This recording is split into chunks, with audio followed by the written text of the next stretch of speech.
ഇന്ന് 2024 സെപ്റ്റംബർ 14 ശനിയാഴ്ച. കാതിലെത്തും പത്രങ്ങൾ മീഡിയ വൺ പോഡ്കാസ്റ്റ് ആരംഭിക്കുകയാണ്. ഇത് PT നാസർ.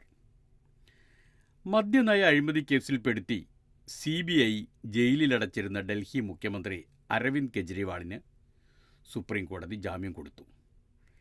CBIയുടെ തലക്കൊരു കിഴുക്കും കൊടുത്തു. കേരളത്തിൽ നിയമസഭാ കയ്യാങ്കളി കേസിൽ UDFന് ഹൈക്കോടതി ആശ്വാസം കൊടുത്തു. KSEB ആവശ്യപ്പെടുന്ന നിരക്കിൽ വൈദ്യുതി ചാർജ് വർദ്ധിപ്പിക്കാൻ താരിഫ് റെഗുലേറ്ററി കമ്മീഷൻ അനുമതി കൊടുത്തേക്കുമെന്ന് വാർത്തയുണ്ട്. അന്തരിച്ച CPM ജനറൽ സെക്രട്ടറി സീതാറാം യെച്ചൂരിക്ക് അദ്ദേഹത്തിൻ്റെ രാഷ്ട്രീയ സർവകലാശാലയായ JNU വിട ചൊല്ലിയതുണ്ട്. അങ്ങനെ വാർത്തകൾ അനവധിയുണ്ട്. കേൾക്കാം. CBI കൂട്ടിലെ തത്തയായി മാറരുത് എന്ന് സുപ്രീം കോടതി പറഞ്ഞിരിക്കുന്നു. അത് കെജ്രിവാളിന് ജാമ്യം കൊടുത്ത കേസിലാണ്. അതോടുകൂടി വായിക്കാം. മലയാള മനോരമയുടെ ലീഡ് വാർത്തയാണത്. CBIക്കെതിരെ സുപ്രീം കോടതി. കൂട്ടിലെ തത്തയായി മാറരുത്. കെജ്രിവാളിന് ജാമ്യം, വൻ വരവേൽപ്പ്. തോന്നുംപടി അറസ്റ്റ് പാടില്ലെന്ന് പ്രത്യേക വിധിന്യായത്തിൽ ജസ്റ്റിസ് ഭുയാൻ. ന്യൂഡൽഹി. കൂട്ടിലടച്ച തത്തയായി CBI പെരുമാറരുതെന്നും സീസറിൻ്റെ ഭാര്യയെപ്പോലെ സംശയത്തിന് അതീതരാകണമെന്നും വീണ്ടും ഓർമ്മിപ്പിച്ച് മദ്യനയക്കേസിൽ ഡൽഹി മുഖ്യമന്ത്രി അരവിന്ദ് കെജ്രിവാളിന് സുപ്രീം കോടതി ജാമ്യം അനുവദിച്ചു. കേസിലെ അറസ്റ്റ് കെജ്രിവാൾ ചോദ്യം ചെയ്തെങ്കിലും അത് നിയമവിരുദ്ധമല്ലെന്ന് ബെഞ്ചിൽ ഉൾപ്പെട്ട ജസ്റ്റിസ് സൂര്യകാന്ത് വ്യക്തമാക്കി. അറസ്റ്റിൻ്റെ ആവശ്യവും സന്ദർഭവും ചോദ്യം ചെയ്തും CBIയെ വിമർശിച്ചും ജസ്റ്റിസ് ഉജ്ജൽ ഭുയാൻ പ്രത്യേക വിധിന്യായം എഴുതി. സ്ഥിരജാമ്യം അനുവദിച്ചെങ്കിലും അറസ്റ്റിനെതിരായ കെജ്രിവാളിൻ്റെ ഹർജികൾ ഇരുവരും തള്ളി. മുഖ്യമന്ത്രി എന്ന നിലയിൽ പ്രവർത്തനത്തിന് നിയന്ത്രണം കൊണ്ടുവന്നത് ഉൾപ്പെടെ EDയുടെ കേസിൽ ജാമ്യം നൽകുമ്പോഴുള്ള വ്യവസ്ഥകളോട് ജസ്റ്റിസ് ഭുയാൻ വിയോജിച്ചെങ്കിലും അവ നിലനിർത്തിയാണ് CBI കേസിലും ജാമ്യം അനുവദിച്ചത്. ED ചുമത്തിയ കേസിൽ നേരത്തെ ജാമ്യം ലഭിച്ചെങ്കിലും CBI കേസ് തുടർന്നതിനാൽ മോചിപ്പിച്ചിരുന്നില്ല. അടുത്ത മാസം ഹരിയാനയിലും അടുത്ത വർഷം ആദ്യം ഡൽഹിയിലും നിയമസഭാ തെരഞ്ഞെടുപ്പ് നടക്കാനിരിക്കെ സ്ഥിരജാമ്യം നേടി കെജ്രിവാൾ പുറത്തു വരുന്നത് ആം ആദ്മി പാർട്ടിക്ക് ആത്മവിശ്വാസമേകും. ഇന്നലെ വൈകിട്ട് 6 തിഹാർ ജയിലിൽ നിന്ന് പുറത്തു വന്ന കെജ്രിവാളിന് കോരിച്ചെരിയുന്ന മഴയിലും ആം ആദ്മി പ്രവർത്തകർ വൻ വരവേൽപ്പ് നൽകി. ED കേസിൽ കസ്റ്റഡിയിൽ തുടരുന്നതിനിടെ ജൂൺ 26 മദ്യനയക്കേസിൽ CBI കെജ്രിവാളിനെ അറസ്റ്റ് ചെയ്തത്. ഇത് ചോദ്യം ചെയ്തും ജാമ്യം തേടിയുമുള്ള ഹർജി ഡൽഹി ഹൈക്കോടതി തള്ളി. തുടർന്നാണ് സുപ്രീം കോടതിയിൽ അപ്പീൽ നൽകിയത്. മാർച്ച് 21 ED അറസ്റ്റ് ചെയ്ത കെജ്രിവാളിന് 176 ദിവസത്തിന് ശേഷമാണ് സ്ഥിരജാമ്യം ലഭിക്കുന്നത്. ലോക്സഭാ തെരഞ്ഞെടുപ്പ് പ്രചാരണത്തിന് ഇടക്കാല ജാമ്യം ലഭിച്ചിരുന്നു. Insurance arrest. ED കേസിൽ ജാമ്യം ലഭിക്കുന്ന ഘട്ടത്തിൽ കെജ്രിവാളിൻ്റെ മോചനം തടയാൻ നടത്തിയ ഇൻഷുറൻസ് അറസ്റ്റാണ് CBIയുടേതെന്ന ഹർജിക്കാരുടെ വാദം ശരിവെച്ചുകൊണ്ടാണ് സുപ്രീം കോടതിയുടെ വിധി. തോന്നും പടിയുള്ള അറസ്റ്റ് പാടില്ലെന്ന് CBI ഓർമ്മിപ്പിച്ച ജസ്റ്റിസ് ഭുയാൻ, ED കേസിലെ ജാമ്യത്തെ തടസ്സപ്പെടുത്താനായിരുന്നു CBIയുടെ അറസ്റ്റെന്ന് തോന്നലുണ്ടാക്കാമെന്ന് ചൂണ്ടിക്കാട്ടി. കൂട്ടിലടച്ച തത്തയാകുന്നതിന് പകരം പക്ഷപാതപരമായി പെരുമാറുന്നുവെന്ന പ്രതീതി മാറ്റാനാണ് ഏജൻസി ശ്രമിക്കേണ്ടതെന്നും ഓർമ്മിപ്പിച്ചു. രാജ്യത്തെ ഏറ്റവും പ്രധാന അന്വേഷണ ഏജൻസിയാണ് CBI. അന്വേഷണം നീതിയുക്തവും അറസ്റ്റ് പക്ഷപാതപരവുമായിരുന്നില്ലെന്ന് CBI ബോധ്യപ്പെടുത്തണം. ജനാധിപത്യ സംവിധാനത്തിൽ പ്രതിച്ഛായയും പ്രധാനമാണ്. 22 മാസത്തോളം അറസ്റ്റ് രേഖപ്പെടുത്താതിരുന്ന CBI കേസിലെ മോചനം ലഭിച്ചിരിക്കെ അറസ്റ്റിനായി ധൃതി കാട്ടി. 22 മാസത്തോളം അറസ്റ്റ് രേഖപ്പെടുത്താതിരുന്ന CBI ED കേസിലെ മോചനം അടുത്തിരിക്കെ അറസ്റ്റിനായി ധൃതി കാട്ടി. ED കേസിൽ ജാമ്യം ലഭിച്ച കെജ്രിവാളിന് വീണ്ടും ജയിലിലിടുന്നത് ന്യായീകരിക്കാനാവില്ല എന്നാണ് ജസ്റ്റിസ് ഉജ്ജൽ ഭുയാൻ പറഞ്ഞത്. 100 ഇരട്ടി കരുത്തുമായാണ് ഞാൻ ജയിലിൽ നിന്ന് വരുന്നത്. ജയിൽ മുറിയുടെ ചുമരുകൾക്കുള്ളിൽ കെജ്രിവാളിൻ്റെ കരുത്തിന് ചോർത്താൻ കഴിഞ്ഞില്ല. ശരിയായ പാത കാണിച്ചു തരാൻ ദൈവത്തോട് പ്രാർത്ഥിക്കുന്നത് തുടരും. രാജ്യത്തെ ദുർബലമാക്കാനും വിഭജിക്കാനും ശ്രമിക്കുന്ന എല്ലാ ശക്തികൾക്കുമെതിരെ പോരാട്ടം തുടരുമെന്ന് അരവിന്ദ് കെജ്രിവാളും പറഞ്ഞിരിക്കുന്നു. അങ്ങനെയാണ് ഡൽഹി കഥകൾ. അതിനിടയിലാണ് നിയമസഭയിലെ കയ്യാങ്കളി 3 UDF MLAമാർക്കെതിരായ കേസ് റദ്ദാക്കി. ഹൈക്കോടതി റദ്ദാക്കിയത് സ്ത്രീത്വത്തെ അപമാനിച്ചെന്ന കേസുകൾ K. ശിവദാസൻ നായർ, ഡൊമിനിക് പ്രസന്റേഷൻ, MA വാഹിദ് എന്നിവർക്കെതിരെ. കൊച്ചി. 2015 മാർച്ച് 13 നിയമസഭയിലുണ്ടായ കയ്യാങ്കളിക്കിടെ സ്ത്രീത്വത്തെ അപമാനിച്ചതായി ആരോപിച്ച് UDFിലെ 3 MLAമാർക്കെതിരെ കൊടുത്ത കേസുകൾ ഹൈക്കോടതി റദ്ദാക്കി. അന്ന് MLAമാരായിരുന്ന കെ ശിവദാസൻ നായർ, ഡൊമിനിക് പ്രസന്റേഷൻ, MA വാഹിദ് എന്നിവർക്കെതിരെയുള്ള കേസുകളിൽ തുടർ നടപടികളാണ് ജസ്റ്റിസ് PV കുഞ്ഞികൃഷ്ണൻ റദ്ദാക്കിയത്. LDF MLAമാരായിരുന്ന KK ലതിക, ജമീല പ്രകാശം എന്നിവരുടെ പരാതിയിൽ തിരുവനന്തപുരം മജിസ്ട്രേറ്റ് കോടതി നടപടി ആരംഭിച്ചത് ചോദ്യം ചെയ്താണ് മുൻ MLAമാർ ഹർജി നൽകിയത്. UDF സർക്കാരിൽ ധനമന്ത്രിയായിരുന്ന KM മാണിയുടെ ബജറ്റ് അവതരണം തടയാനുള്ള ശ്രമത്തിനിടെ നിയമസഭയിലുണ്ടായ കയ്യാങ്കളിയുമായി ബന്ധപ്പെട്ടായിരുന്നു ആരോപണം. ഇടത് MLAമാർ നടത്തിയ പ്രതിഷേധത്തിനിടെ ഭരണകക്ഷി MLAമാർ തങ്ങളെ തടഞ്ഞുവെച്ച് സ്ത്രീത്വത്തെ അപമാനിക്കും വിധം പെരുമാറിയെന്നായിരുന്നു പരാതി. എന്നാൽ അന്യായമായി തടഞ്ഞുവെച്ചതിനും സ്ത്രീത്വത്തെ അപമാനിച്ചതിനുമുള്ള വകുപ്പുകൾ കേസിൽ നിലനിൽക്കില്ലെന്ന് ഹൈക്കോടതി വ്യക്തമാക്കി. ബജറ്റ് അവതരണത്തിനുള്ള ഭരണഘടനാ ബാധ്യത ധനമന്ത്രി നിറവേറ്റുന്നത് തടയാനുള്ള അവകാശമൊന്നും MLAമാർക്ക് ഇല്ലെന്ന് കോടതി പറഞ്ഞു. ജനാധിപത്യ മാധ്യമത്തിൽ പ്രതിഷേധിക്കാൻ മാത്രമേ സാധിക്കൂ. പരാതിക്കാരുൾപ്പെടെ ഇടത് MLAമാർ ബജറ്റ് അവതരണം തടയാൻ നോക്കിയപ്പോൾ ഹർജിക്കാരായ UDF MLAമാർ ബജറ്റ് അവതരണം സാധ്യമാക്കാനാണ് ശ്രമിച്ചത്. ഇവിടെ സ്ത്രീത്വത്തെ അപമാനിക്കാനോ പരാതിക്കാരെ തടഞ്ഞുവെക്കാനോ കരുതിക്കൂട്ടിയുള്ള ശ്രമമൊന്നും ഉണ്ടായിട്ടില്ലെന്നും കോടതി പറഞ്ഞു. ധനമന്ത്രിയുടെ ബജറ്റ് അവതരണം ആർക്കും തടയാൻ കഴിയില്ല. അഴിമതി കേസിൽ ഉൾപ്പെട്ടതിൻ്റെ പേരിൽ ധനമന്ത്രി ബജറ്റ് അവതരിപ്പിക്കരുതെന്ന് ഒരു നിയമത്തിലും പറയുന്നില്ല. മാറി നിൽക്കണോ എന്ന് മന്ത്രി സ്വയം തീരുമാനിക്കേണ്ട കാര്യമാണ്. 1956 ട്രെയിൻ അപകടത്തിൻ്റെ ധാർമ്മിക ഉത്തരവാദിത്വം ഏറ്റെടുത്ത റെയിൽവേ മന്ത്രിയായിരുന്ന ലാൽ ബഹദൂർ ശാസ്ത്രി രാജിവെച്ചതൊക്കെ ഇന്ന് ചരിത്രം മാത്രമാണ്. എന്തായാലും ബജറ്റ് അവതരിപ്പിക്കുമെന്ന് ധനമന്ത്രി തീരുമാനിച്ചാൽ അഴിമതി കേസിൽ പ്രതിയാണെങ്കിൽ പോലും തടയാൻ ആർക്കും കഴിയില്ല.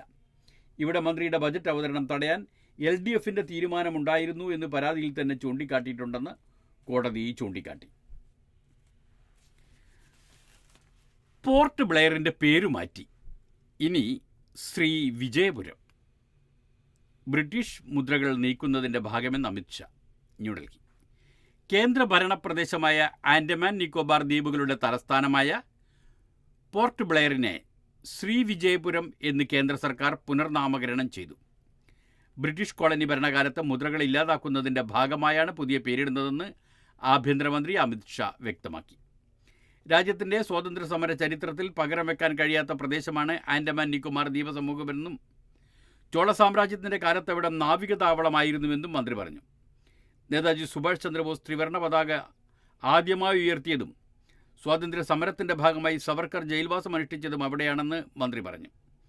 ആകെ 536 ദ്വീപുകളാണ് ആൻഡമാനിൽ ഉണ്ടായിരുന്നത്. ഇതിൽ 28 അന്തരത്തിലാണ് ജനവാസമുള്ളത്. ആഗ്രയിൽ, അതായത് UPയിലെ ആഗ്രയിൽ രോഗിയായ ബാലികയെ പീഡിപ്പിച്ച ഡോക്ടർ അറസ്റ്റിലായിട്ടുണ്ട്. 11കാരിയായ രോഗിയെ പീഡിപ്പിച്ച കേസിൽ സരോജിനി നായിഡു മെഡിക്കൽ കോളേജിലെ ജൂനിയർ ഡോക്ടർ ദിൽഷദ് ഹുസൈൻ അറസ്റ്റിലായി. കടുത്ത പനിയുമായി ഈ മാസം 6 ശിശുരോഗ വിഭാഗത്തിൽ ചികിത്സക്കെത്തിയ കുട്ടിയെ ഡോക്ടർ പരിശോധനാ മുറിയിലാണ് പീഡിപ്പിച്ചത് എന്ന് മലയാള മനോരമയിലെ വാർത്ത. വിദ്യാർത്ഥി കടൽ ചുഴിയിൽ പെട്ട് മരിച്ചു. ചിറയിൻകീഴ്. അഞ്ചുതെങ്ങ് കടൽക്കരയിൽ ഫുട്ബോൾ കളിക്കുന്നതിനിടെ കടലിലേക്ക് വീണ പന്തെടുക്കാൻ ഇറങ്ങിയ വിദ്യാർത്ഥികളിലൊരാൾ കടൽ ചുഴിയിൽ പെട്ട് മരിച്ചു. ഒപ്പമുണ്ടായിരുന്ന വിദ്യാർത്ഥിയെ കാണാതായി. അഞ്ചുതെങ്ങ് പുത്തൻമണ്ണ് ലക്ഷൻ വീട്ടിൽ തോമസ് പ്രിൻസി ദമ്പതികളുടെ മകൻ ജിയോ തോമസ് ആണ് മരിച്ചത്. 10 വയസ്സാണ് ആ കുട്ടിക്ക്. ഒപ്പമുണ്ടായിരുന്ന അഞ്ചുതെങ്ങ് കൊച്ചുമേത്തൻ കടവ് പള്ളിപ്പുരയുടെ വീട്ടിൽ ജോസ് ഷൈനി ദമ്പതികളുടെ മകൻ ആഷ്ലി ജോസിനെയാണ് കാണാതായത്. ആഷ്ലിക്ക് 15 വയസ്സാണ്. 2 കുഞ്ഞുങ്ങൾ പോയി. വിട നൽകി ഹൃദയഭൂമി. മലയാള മനോരമയുടെ ഇന്നത്തെ സൂപ്പർ ലീഡ് വാർത്ത അതാണ്. സീതാറാം യെച്ചൂരിക്ക് JNUവിൻ്റെ റെഡ് സല്യൂട്ട്. മൃതദേഹം ഇന്ന് എയിംസ് അധികൃതർക്ക് കൈമാറും. ന്യൂഡൽഹി. നിലയ്ക്കാതെ പെയ്യുന്ന മഴയ്ക്ക് മീതെ ലാൽസലാം വിളികൾ ആളിപ്പടർന്നു. സ്വന്തം ജീവിതത്തിലേക്ക് സമരജ്വാല പടർത്തിയ ജവഹർലാൽ നെഹ്റു സർവകലാശാല ക്യാമ്പസിൽ നിന്ന് അവസാനത്തെ റെഡ് സല്യൂട്ട് ഏറ്റുവാങ്ങാൻ സീതാറാം യെച്ചൂരി എത്തിച്ചപ്പോൾ സമയം വൈകിട്ട് 4:56. ഓഡിറ്റോറിയത്തിന് നടുവിൽ ചുവന്ന റോസാദളങ്ങൾ വിതറിയ വെള്ള വിരിപ്പിലേക്ക് എടുത്തു വെച്ചപ്പോൾ red salute, red salute, red salute comrade എന്ന മുദ്രാവാക്യം മുഴങ്ങി. ഓഡിറ്റോറിയത്തിൻ്റെ ഒരു മൂലയിൽ ഭിത്തിയിൽ ചാരി മുതിർന്ന നേതാവ് ബൃന്ദ കാരാട്ടുണ്ടായിരുന്നു. യെച്ചൂരിയുടെ അരികിൽ മുഖം കുനിച്ചു നിന്ന പ്രകാശ് കാരാട്ട് അല്പസമയത്തിന് ശേഷം ബൃന്ദയുടെ അരികിലേക്ക് മടങ്ങി. JNU ചേർത്തുവെച്ച സൗഹൃദത്തിൻ്റെ സങ്കടം ആൾക്കൂട്ടത്തിൽ നിന്ന് അകന്നു നിന്നു. വിദ്യാർത്ഥി യൂണിയൻ പ്രതിനിധികൾക്ക് പിന്നാലെ വിവിധ സംഘടനാ പ്രതിനിധികളും പൂർവ്വ വിദ്യാർത്ഥികളും അധ്യാപകരും യെച്ചൂരിക്ക് ആദരമർപ്പിച്ചു. 3 തവണ വിദ്യാർത്ഥി യൂണിയൻ പ്രസിഡന്റായിരുന്ന യെച്ചൂരി JNU ക്യാമ്പസിൻ്റെ ആദരാജ്ഞലികൾ ഏറ്റുവാങ്ങി 5:35 മടങ്ങുമ്പോൾ പുറത്തു പെയ്യുന്ന മഴയേക്കാൾ ശക്തിയോടെ ലാൽ സലാം വിളികൾ ഉയർന്നു. സീതാറാം, നിങ്ങൾ മരിക്കില്ല, ഞങ്ങളുടെ സമരങ്ങളിലൂടെ ജീവിക്കുമെന്ന് പ്രിയ സഖാവിന് വിദ്യാർത്ഥികളുടെ വിട. യെച്ചൂരിയുടെ മൃതദേഹം ഇന്ന് 11 മുതൽ 3 വരെ CPM ആസ്ഥാനമായ AKG ഭവനിൽ പൊതുദർശനത്തിന് വയ്ക്കും. വൈകിട്ട് 5:14 അശോക് റോഡ് വരെ വിലാപയാത്ര നീങ്ങും. തുടർന്ന് മെഡിക്കൽ വിദ്യാർത്ഥികളുടെ പഠനത്തിനായി എയിംസ് അധികൃതർക്ക് കൈമാറും.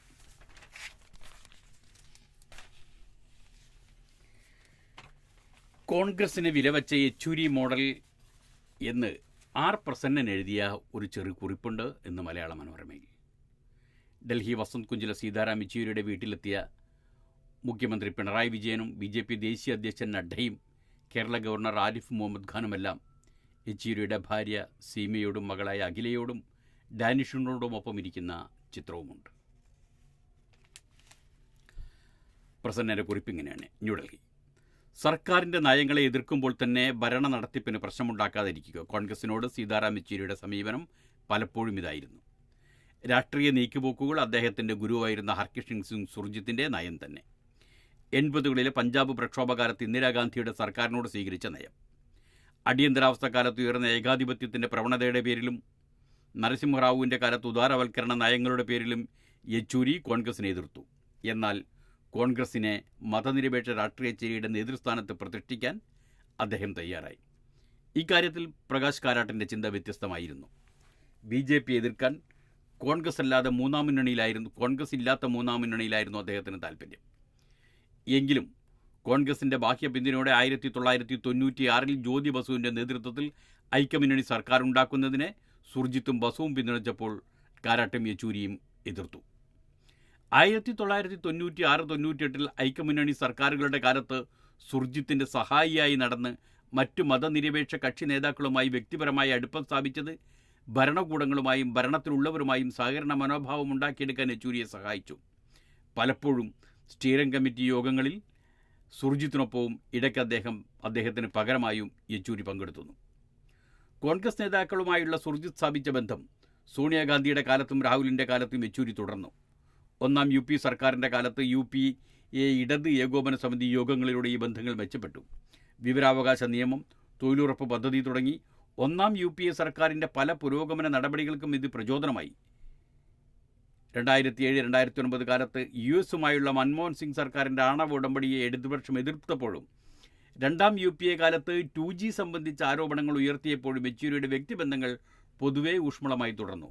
അനൗപചാരിക കൂടിക്കാഴ്ചകളിൽ രാഹുൽ പലപ്പോഴും ബോസ് എന്നാണ് വിളിച്ചിരുന്നത്. കഴിഞ്ഞ മാസം സുഖമില്ലാതെ ആശുപത്രിയിലേക്ക് പോയതും സോണിയയുടെ വസതിയിൽ നിന്നായിരുന്നു. അങ്ങനെ കോൺഗ്രസ് യെച്ചൂരി ബന്ധം എടുത്തുകാട്ടുകയാണ് R. പ്രസന്നൻ.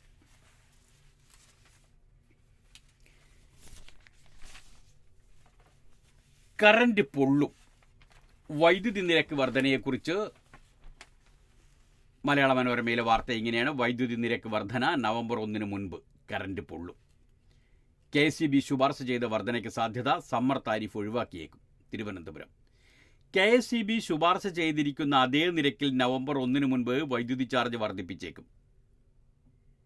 വേനൽക്കാലത്ത് ഉപയോഗത്തിന് KSEB നിർദ്ദേശിച്ച വർധനയുടെ നിയമപരമായ സാധുത പരിശോധിച്ച ശേഷം ഒഴിവാക്കാനാണ് സാധ്യത. വേനൽക്കാലത്ത് ഉപയോഗത്തിന് KSEB നിർദ്ദേശിച്ച വർധനയുടെ നിയമപരമായ സാധുത, അതായത് വേനൽക്കാലത്ത് പ്രത്യേക ചാർജ് കൂട്ടണം എന്നത്, അതൊഴിവാക്കാനാണ് സാധ്യത. ഓണത്തിന് ശേഷം റെഗുലേറ്ററി കമ്മീഷൻ KSEB പ്രതിനിധികളും ഉപഭോക്തൃ പ്രതിനിധികളുമായി ഉൾപ്പെടുന്ന സംസ്ഥാനതല ഉപദേശക സമിതിയുടെ യോഗം വിളിച്ച് അഭിപ്രായം തേടും. തുടർന്ന് പൊതു തെളിവെടുപ്പിൽ ഉപയോക്താക്കൾ ഉന്നയിച്ച പരാതികളിൽ KSEBയുടെ മറുപടി രേഖാമൂലം അറിയിക്കാൻ സമയം നൽകും.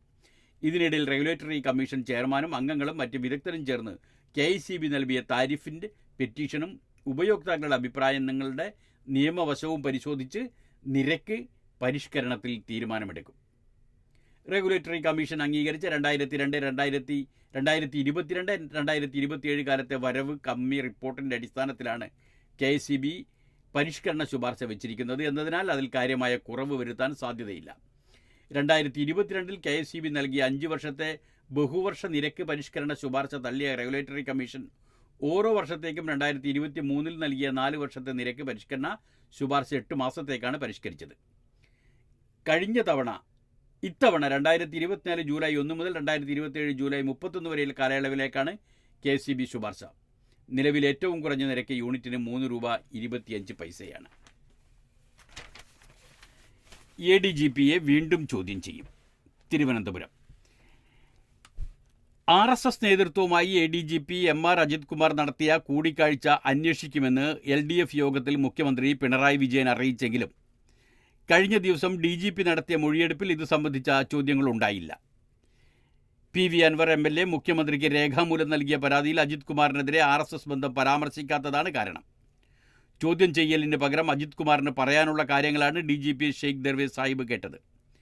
തനിക്കെതിരായ ആരോപണങ്ങൾ അന്വേഷിക്കണമെന്ന് അജിത് കുമാർ രേഖാമൂലം ആവശ്യപ്പെട്ടതിൻ്റെ അടിസ്ഥാനത്തിൽ പരാതിക്കാരനെന്ന നിലയിലാണ് അദ്ദേഹത്തെ കേട്ടത്. വിശദമായ ചോദ്യാവലിയുമായി DGPയുടെ നേതൃത്വത്തിലുള്ള സംഘം അജിത് കുമാറിനെ വീണ്ടും കാണുമെന്നാണ് വിവരം. RSS നേതൃത്വവുമായുള്ള കൂടിക്കാഴ്ച അടക്കമുള്ള കാര്യങ്ങളിൽ അപ്പോൾ വ്യക്തത തേടും. എല്ലാ ചോദ്യങ്ങൾക്കും രേഖാമൂലം തന്നെ മറുപടി നൽകാമെന്നാണ് അജിത് കുമാറിൻ്റെ നിലപാട്. തൃശൂർ പൂരം അലങ്കോലപ്പെട്ടതുമായി ബന്ധപ്പെട്ട് താൻ നടത്തിയ അന്വേഷണത്തിൻ്റെ റിപ്പോർട്ട് കൈമാറാമെന്നും ഉടൻ കൈമാറാമെന്നും അദ്ദേഹം അറിയിച്ചിട്ടുണ്ട്. RSS ബന്ധം, തൃശൂർ പൂരം കലക്കൽ, സ്വർണ്ണക്കടത്ത് സംഘങ്ങളുമായുള്ള ബന്ധം എന്നിവയെ അടക്കം അജിത് കുമാറിനെതിരെ ആരോപണങ്ങളിൽ അന്വേഷണം പൂർത്തിയാക്കാൻ 1 മാസത്തെ സമയമാണ് DGPക്ക് സർക്കാർ നൽകിയിരിക്കുന്നത്. രാഷ്ട്രീയ വിവാദമായി കത്തിപ്പടർന്ന സാഹചര്യത്തിൽ RSS കൂടിക്കാഴ്ചയിലുള്ള അന്വേഷണ റിപ്പോർട്ട് DGP നേരത്തെ കൈമാറിയേക്കും.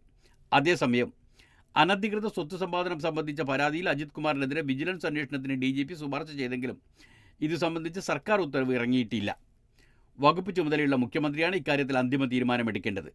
ആരോപണങ്ങളുടെ പശ്ചാത്തലത്തിൽ അജിത് കുമാറിൻ്റെ ക്രമസമാധാന ചുമതലയിൽ നിന്ന് നീക്കണമെന്ന് മുമ്പ് DGP നൽകിയ ശുപാർശയും മുഖ്യമന്ത്രി തള്ളിയിരുന്നു.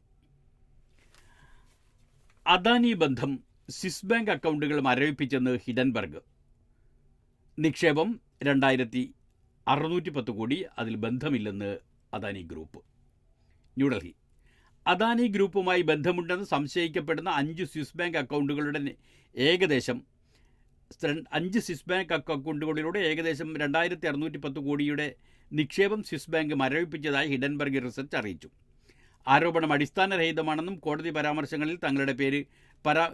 രേഖകളിൽ തങ്ങളുടെ പേര് പരാമർശിക്കുന്നില്ലെന്നും അദാനി ഗ്രൂപ്പ് പ്രതികരിച്ചു. 2021 തുടങ്ങിയ അന്വേഷണത്തിലാണ് നടപടി. സ്വിസ് മാധ്യമമായ ഗോതം സിറ്റി സ്വിസ് ക്രിമിനൽ കോടതി രേഖകളുടെ അടിസ്ഥാനത്തിൽ തയ്യാറാക്കിയ റിപ്പോർട്ടാണ് ഹിഡൻബർഗ് ഉദ്ധരിച്ചത്. കള്ളപ്പണക്കേസിൽ തൈവാൻ പൗരനായ ചാങ് ചുങ് ലിങ്ങിൻ്റെ പേരിലുള്ള അക്കൗണ്ടുകളിലുള്ള പണമാണ് മരവിപ്പിച്ചത്. ഇയാൾ ബനാമിയാണെന്നും മറ്റാരെങ്കിലുമാകാം പണത്തിൻ്റെ അവകാശിയെന്നും സ്വിസ് അന്വേഷണ ഏജൻസികൾ കരുതുന്നു. അയാൾക്ക് അദാനി ഗ്രൂപ്പുമായി ബന്ധമുണ്ടെന്നാണ് ആരോപണം. മൊറീഷ്യസിലും ബർമുഡയിലും നിക്ഷേപം നടത്തിയതിനെക്കുറിച്ചും പറയുന്നുണ്ട്. ചാങ് ചുങ് ലിങ്ങിൻ്റെ പേര് 2023 ഹിഡൻബർഗ് റിപ്പോർട്ടിലും പരാമർശിച്ചിരുന്നു.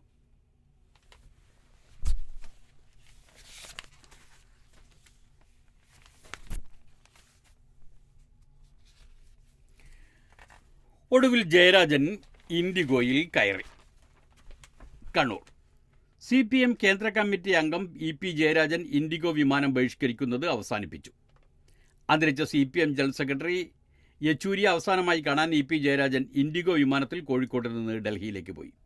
യെച്ചൂരി മരിച്ചപ്പോൾ അദ്ദേഹത്തെ അടുത്തെത്താൻ തൻ്റെ തീരുമാനം തടസ്സമാകാൻ പാടില്ല എന്നതുകൊണ്ടാണ് ബഹിഷ്കരണ തീരുമാനത്തിൽ മാറ്റം വരുത്തിയതെന്ന് ജയരാജൻ പറഞ്ഞു. ഇൻഡിഗോ വിമാനത്തിനുള്ളിൽ മുഖ്യമന്ത്രി പിണറായി വിജയനെതിരെ കരിങ്കൊടി കാണിച്ച യൂത്ത് കോൺഗ്രസുകാരെ തള്ളിയിട്ട സംഭവത്തിൽ EPക്ക് ഇൻഡിഗോ 3 ആഴ്ച യാത്രാവിലക്ക് ഏർപ്പെടുത്തിയിരുന്നു. ഇതേ തുടർന്നാണ് ഇൻഡിഗോ ബഹിഷ്കരിക്കാൻ അദ്ദേഹം തീരുമാനിച്ചത്. EP ഇപ്പോൾ വിശദീകരിച്ചത് ഇൻഡിഗോ ബഹിഷ്കരിക്കാൻ തീരുമാനിച്ചതിൻ്റെ കാരണം അന്നു തന്നെ വ്യക്തമാക്കിയതാണ്. ആ കമ്പനി എടുത്ത തീരുമാനം തെറ്റായിരുന്നു. ഞാൻ നടത്തിയ സമരമായി ഇൻഡിഗോ ബഹിഷ്കരണം കണ്ടാൽ മതി. ചില ഘട്ടങ്ങളിൽ ചില തീരുമാനങ്ങൾ എടുത്തിട്ടുണ്ടാവും. അത് അന്നത്തെ സാഹചര്യത്തിലായിരിക്കും. ആ തീരുമാനം എല്ലാ കാലത്തേക്കുമുള്ളതാണെന്ന് ധരിക്കരുത്. എല്ലാ സാഹചര്യവും വസ്തുനിഷ്ഠമായി വിലയിരുത്തി വേണം അടവ് നയങ്ങൾ ആവിഷ്കരിക്കാൻ. ഞാൻ ഏറ്റവും ബഹുമാനിക്കുകയും സ്നേഹിക്കുകയും ചെയ്യുന്ന നേതാവാണ് മരിച്ചത്. ഈ ഘട്ടത്തിൽ ഏറ്റവും പ്രാധാന്യം അദ്ദേഹത്തെ കാണുക എന്നുള്ളതിനാണ്.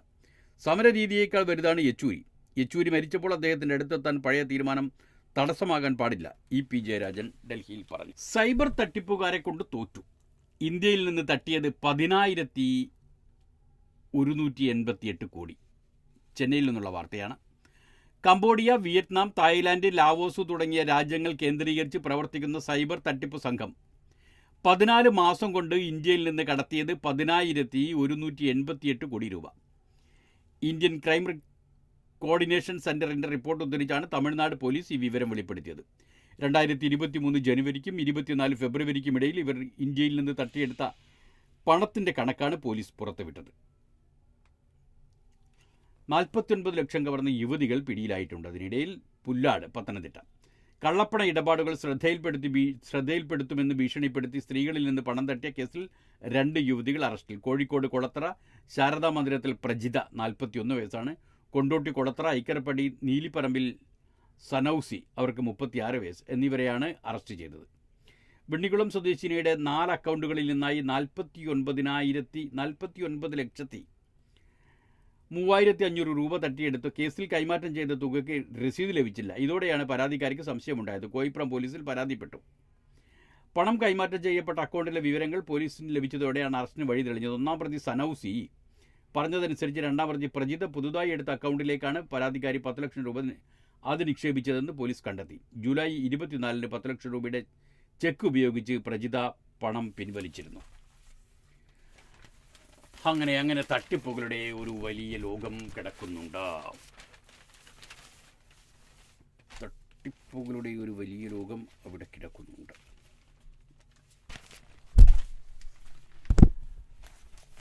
ബംഗാളിൽ പ്രതിഷേധം തുടർന്ന് ജൂനിയർ ഡോക്ടർമാർ. കൊൽക്കത്ത ആർജിക്കർ മെഡിക്കൽ കോളേജ് ആശുപത്രിയിലെ ജൂനിയർ ഡോക്ടറെ പീഡിപ്പിച്ച് കൊലപ്പെടുത്തിയ സംഭവത്തിൽ പശ്ചിമ ബംഗാളിലെ ആരോഗ്യവകുപ്പ് ആസ്ഥാനത്തിന് മുന്നിൽ ജൂനിയർ ഡോക്ടർമാർ നടത്തുന്ന ധർണ 3-ാം ദിവസവും തുടരുന്നു. ജൂനിയർ ഡോക്ടർമാർ പണിമുടക്കം തുടരുകയാണ്. ആവശ്യങ്ങൾ അംഗീകരിക്കുന്നതുവരെ പ്രക്ഷോഭം തുടരുമെന്ന് പ്രതിഷേധിക്കുന്ന ഡോക്ടർമാർ പറഞ്ഞു. മണിപ്പൂരിൽ ഇന്റർനെറ്റ് വിലക്ക് ഭാഗികമായി നീക്കി. ഇംഫാൽ മണിപ്പൂരിൽ 5 ജില്ലകളിൽ ബ്രോഡ്ബാൻഡ് ഇന്റർനെറ്റ് സർവീസ് സേവനങ്ങൾക്ക് ഉപാധികളോടെ വിലക്ക് നീക്കി. മൊബൈൽ ഇന്റർനെറ്റ് വിലക്ക് തുടരും. പോലീസ് മേധാവിയെയും സുരക്ഷാ ഉപദേഷ്ടാവിനെയും നീക്കണമെന്നാവശ്യപ്പെട്ട് വിദ്യാർത്ഥി പ്രക്ഷോഭത്തെ തുടർന്ന് സെപ്റ്റംബർ 10-ന് ഏർപ്പെടുത്തിയ വിലക്കാണ് ഭാഗികമായി ഉയർത്തിയത്. ഷിംലയ്ക്ക് പിന്നാലെ മാണ്ഡിയിലും പള്ളിക്കെതിരെ പ്രതിഷേധം. മാണ്ഡി, ഷിംല. ഹിമാചൽ പ്രദേശിൽ ഷിംലയ്ക്ക് പിന്നാലെ മാണ്ഡിയിലും അനധികൃത പള്ളി നിർമ്മാണം ആരോപിച്ച് തീവ്ര ഹിന്ദുത്വ സംഘടനകളുടെ പ്രതിഷേധം.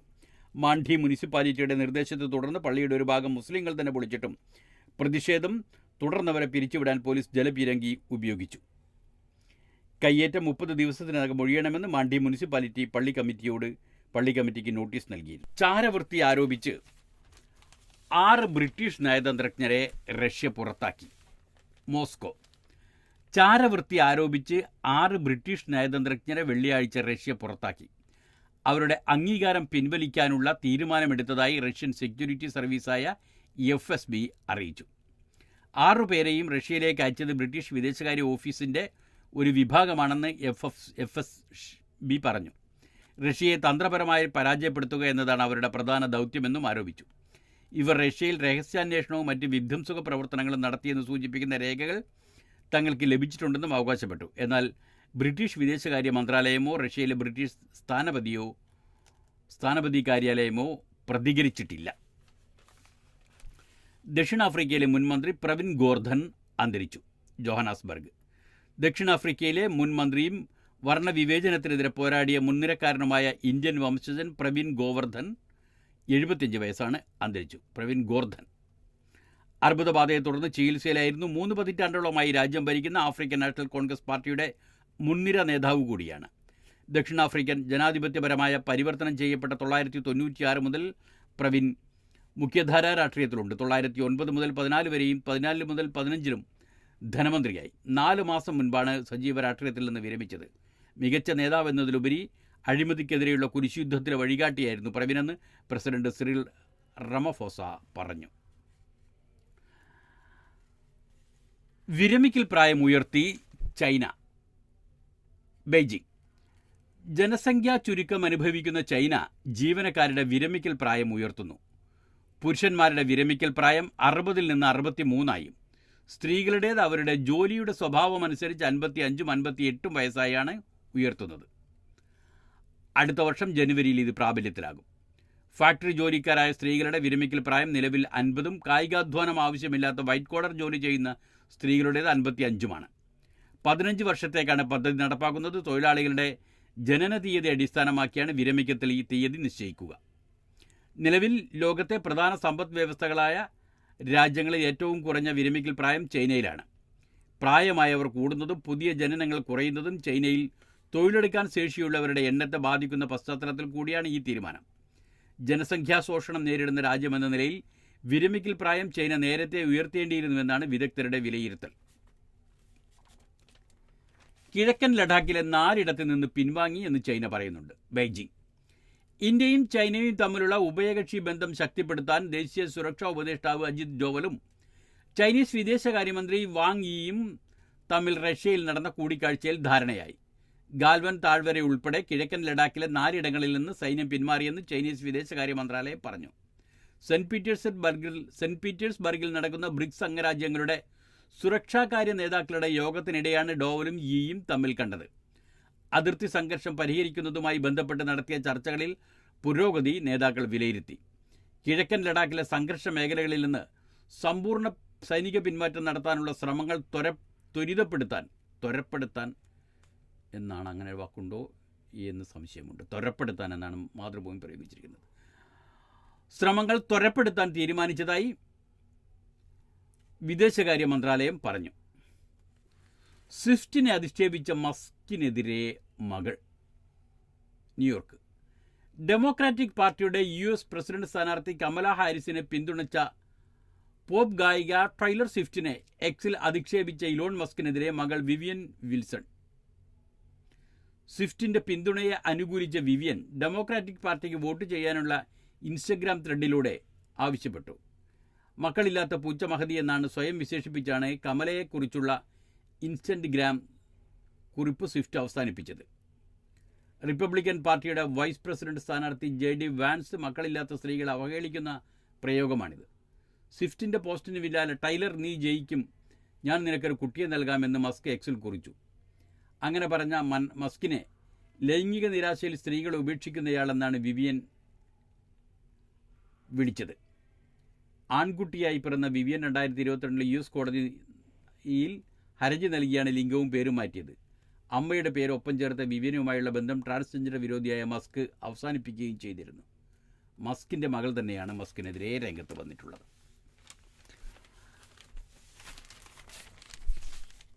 ട്രംപിന് മതിയായി, ഇനി സംവാദത്തിനില്ല. കമലയുടെ പ്രചാരണ സംഘം 24 മണിക്കൂറിനിടെ സമാഹരിച്ചത് $4.7 കോടി. Washington.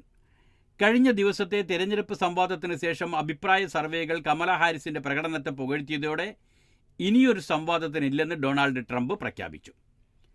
Democratic party സ്ഥാനാർത്ഥിയായ കമലയുടെ നുണകളും ABC channel മോഡറേറ്റർമാരുടെ പക്ഷപാതവും ജനം തിരിച്ചറിഞ്ഞെന്ന് പറഞ്ഞാണ് റിപ്പബ്ലിക്കൻ സ്ഥാനാർത്ഥിയായ ട്രംപ് സംവാദത്തിൽ നിന്ന് ഒഴിവായത്. നവംബർ 5-നാണ് US പ്രസിഡന്റ് തെരഞ്ഞെടുപ്പെങ്കിലും തപാൽ വോട്ടും മുൻകൂർ വോട്ടും പല സംസ്ഥാനങ്ങളിലും തുടങ്ങിക്കഴിഞ്ഞു. ഈ സാഹചര്യത്തിൽ ഇനിയൊരു സംവാദത്തിന് പ്രസക്തിയില്ലെന്നാണ് ട്രംപിൻ്റെ അഭിപ്രായം. എന്നാൽ ഒരു സംവാദം കൂടി നടത്തേണ്ടത് വോട്ടർമാരോടുള്ള ഉത്തരവാദിത്തമാണെന്ന് നോർത്ത് കരോലൈനയിലെ പ്രചാരണ പരിപാടിയിൽ കമല പ്രതികരിച്ചു. സംവാദത്തിലെ പ്രകടനത്തിലൂടെ പ്രശംസ നേടിയതിന് പിന്നാലെ കമലയുടെ പ്രചാരണ സംഘം 24 മണിക്കൂറിനിടെ $4.7 കോടി സമാഹരിച്ചതും ശ്രദ്ധേയമായി. ഇതിനിടെ അരിസോനയിലെ പ്രചാരണ പരിപാടിയിൽ ട്രംപ് കൂടുതൽ നികുതി ഇളവുകൾ വാഗ്ദാനം ചെയ്തു. ഓവർ ടൈം ജോലിയിലെ വരുമാനത്തിന് നികുതി ഇളവ് നൽകുമെന്നാണ് പുതിയ പ്രഖ്യാപനം. റെസ്റ്റോറൻറ്റ് ജീവനക്കാർക്കും ടാക്സി ജീവനക്കാർക്കും ഉൾപ്പെടെ കിട്ടുന്ന ടിപ്പിന് നികുതി ഒഴിവാക്കുമെന്ന പ്രചാരണ തുടക്കത്തിൽ തന്നെ ട്രംപ് പ്രഖ്യാപിച്ചിരുന്നു. ഏറ്റവും പുതിയ റോയിട്ടേഴ്സ് ഇമ്പോസസ് സർവേയിൽ കമല ട്രംപിനേക്കാൾ 5 പോയിന്റിൻ്റെ ലീഡുണ്ട്. കമലയ്ക്ക് 47% ജനപിന്തുണയും ട്രംപിന് 42% പിന്തുണയുമാണുള്ളത്. മാഡ്രിഡ്. ഗസയിൽ ആക്രമണം രൂക്ഷം, 18 മരണം. ഇസ്രായേൽ ബോംബാക്രമണത്തിൽ ഗസയിൽ ഇന്നലെ 16 പലസ്തീൻകാർ കൊല്ലപ്പെട്ടു. അൽമവാസിയിലെ ഒരു കുടുംബത്തിലെ 5 അംഗങ്ങളും ഇതിൽ ഉൾപ്പെടുന്നു. യുദ്ധം നിർത്താൻ ഇസ്രായേലിന് മേൽ സമ്മർദ്ദം ചെലുത്തണമെന്ന് ഐക്യരാഷ്ട്ര സംഘടനാ മേധാവി ആന്റോണിയോ ഗുട്ടറസ് ആവശ്യപ്പെട്ടു. കഴിഞ്ഞ ദിവസം മധ്യ ഗസയിൽ അഭയകേന്ദ്രമായ സ്കൂളിൽ ബോംബിട്ടതിനെ തുടർന്ന് UN-ന്റെ പലസ്തീൻ അഭയാർത്ഥി ഏജൻസിയായ UNRWA അടക്കയുടെ 6 ജീവനക്കാരടക്കം 18 പലസ്തീൻകാരാണ് കൊല്ലപ്പെട്ടത്. സംഭവത്തിൽ കൂടുതൽ വിവരങ്ങൾ ശേഖരിച്ചു വരികയാണെന്ന് US വ്യക്തമാക്കി. ഇതോടുകൂടി ഇന്നത്തെ വാർത്തകൾ അവസാനിക്കുന്നു. നാളത്തെ വാർത്തകൾ നാളെ കേൾക്കാം. നന്ദി.